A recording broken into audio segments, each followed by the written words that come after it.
This is the Plague Machine. It's a scratch-built model I finished back in August. Today, I'll be showing you how I made it. The Plague Machine began its existence as a gallon jug with some bits of EVA foam and toothpicks superglued into its plastic orifice. This created some structure for other things to be secured to.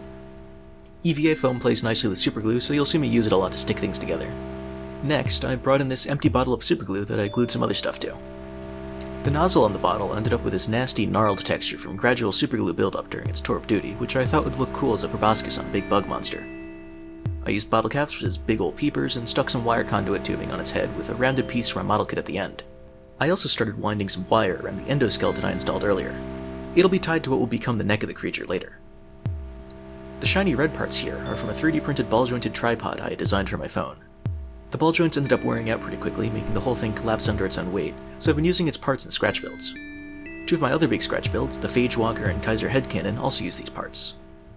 You can't really see it all too well here, but the wire from the previous picture was wound around some of those printed parts to secure them to the base of the neck before being superglued into place.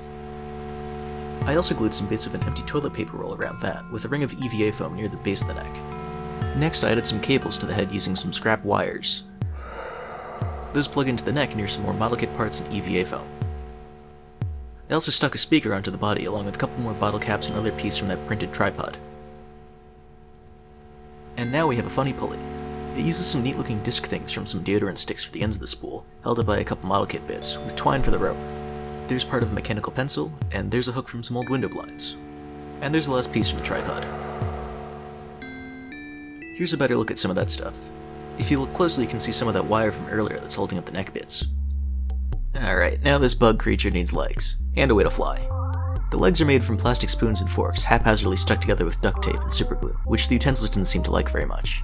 This will come back to haunt me later. The propeller on top is made from a container of chopped herbs, the Captain Orange Juice bottle, some more EVA foam, toothpicks, and plastic knives. I also added some more bits of foam around the speaker and on the pencil, along with some more model kit parts, a toothpick, and a capacitor. Now it's time to add some volume to the legs. I used some sticks, a little more EVA foam, and masking tape for that. And look at that! It can actually support its own weight. For now. I wanted to go for a gross, fleshy, biotech look on the legs and some of the body, so I glued some torn up bits of shop towel on the parts that needed to be infleshed. Between bouts of giving this thing skin, I also stuck a couple more speakers onto the body, and now the legs have been fully mummified. I left a couple areas of wood uncovered to serve as some gross looking exposed bone later. I wasn't a fan of how I had the propeller stuck to the body, so I tore it off and reapplied it, this time with more foam panels. Thanks to a 2-for-1 special TV offer, the panel infestation spread to the Plague Machine's necular region. In related news, the propeller got a few extra toothpicks added to it near the top. I imagine these are kinda like halt ears, which are organs flies and other bugs use to keep their balance while flying. I wanted to try something weird for the terrain. I took the piece of cardboard I'd been using as a cheap hobby mat, glued a whole bunch of stuff to it, and then used masking tape to give the terrain some more gradual slopes.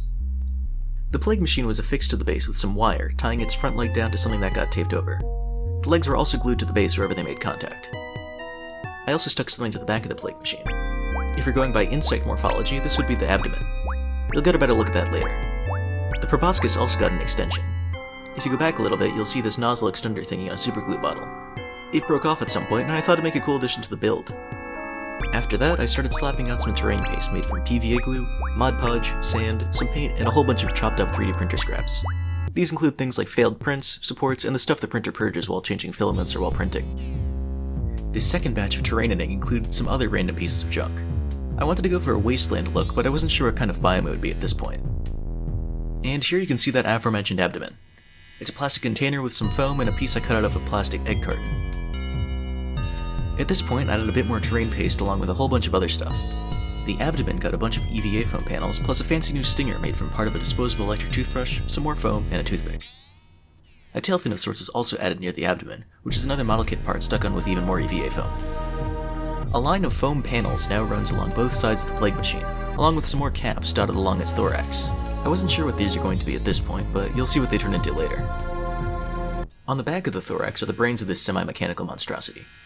That's a circuit board I took out of an old landline, garnished with some EVA foam and model kit runners and sprues, to give it a sort of spinal column look towards the back. A couple more conduit tubes branch off from here, each to a screw and a washer, making a radar-dish sort of thing. The end of the thorax also includes a couple more foam panel assemblies, each with a model kit part and a foam button. Now we get to the most riveting part of the build. A whole host of hemispheric beads were glued all over the plague machine to make rivets. This involved skewering each individual bead on the tip of an X-Acto knife before dipping it in superglue and then sticking it onto the model. It was definitely a tedious process, but I'm pretty happy with the results. This barrage of beads also bestowed the gift of compound eyes upon the plague machine. After a little more off-camera terrain pasting, the model was done, and it was time to prime. The whole model was spray painted black with a white zenithal highlight. The inaugural base coat was a mahogany brown on all the bio parts of this biotech horror show. After the base coat on the legs had dried, I noticed they were starting to buckle, so I added a styrene mod to hold the thing up. I'm assuming something to do with the moisture in the paint was messing with the adhesives of the underlying layers of the legs. Remember kids, if your skeleton refuses to comply with the laws of structural integrity, you too may need to install a support beam. Or several. That's more foreshadowing, by the way. In more interesting news, the mechanical parts of the plague machine now sport a nice rusty base coat. The legs got a dark red wash to make them look all gross and bloodied, and then the exposed bone got some bone white.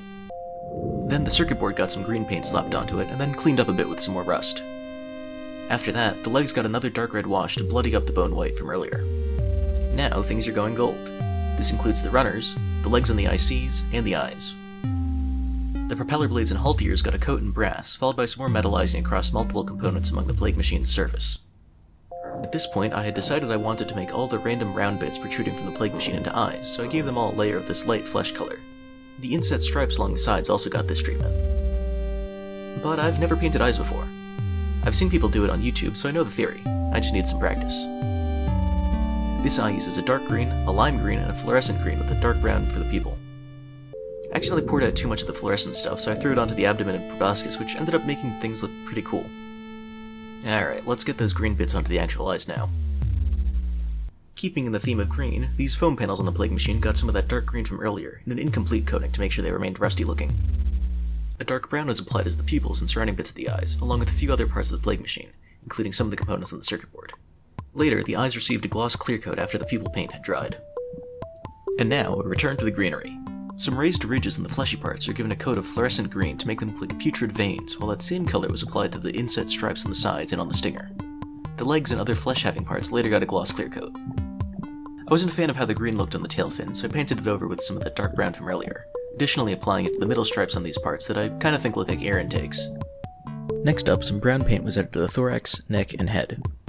I wanted to give the surface a weathered look, so I tried spraying on some isopropyl alcohol before the paint had fully cured. This melted and stripped some of the paint, which had some interesting results.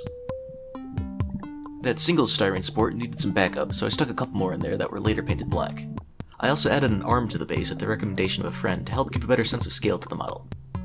Another friend recommended I give the eyes lids, which I did using a mixture of green stuff and milliput that was later painted. This ended up creating a sort of optical illusion where the eyes seemed to stare at you from most angles. Following that, I hit all the metal parts that weren't gold or brass with a silver dry brush. I used that same color to paint the twine to turn it into a frayed steel cable.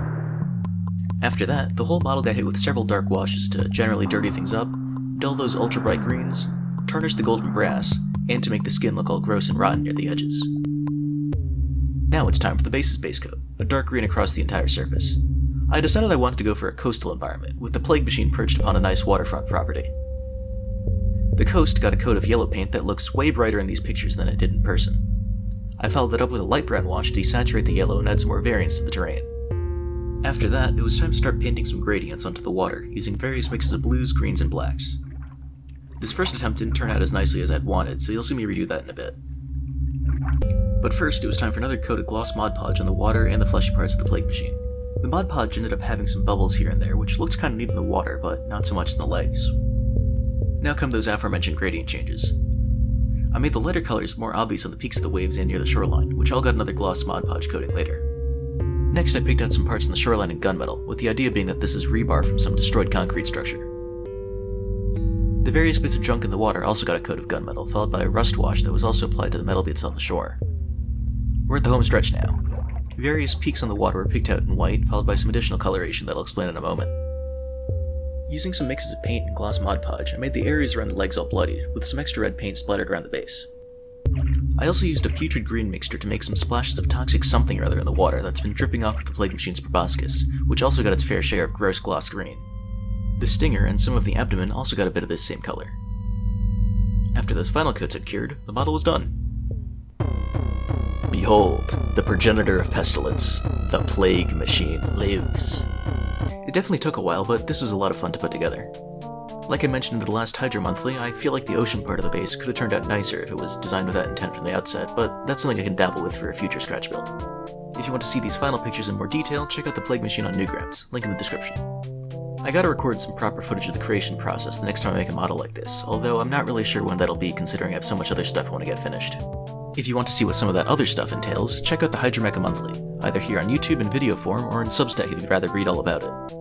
You can also check out hydromecha.website, which isn't optimized for mobile browsers as a recording, for a larger listing of all the things I'm working on. Leave a comment in the guest book if there's anything you're particularly interested in. Links to everything will be in the description. Be sure to like this video if you liked what you saw, and subscribe if you want to see what other things I'll make. The next video will be another episode of the Hydromecha Monthly, where I'll talk about these newly texture-painted models here on the set, among other things. Thanks for watching, and I'll see you next time.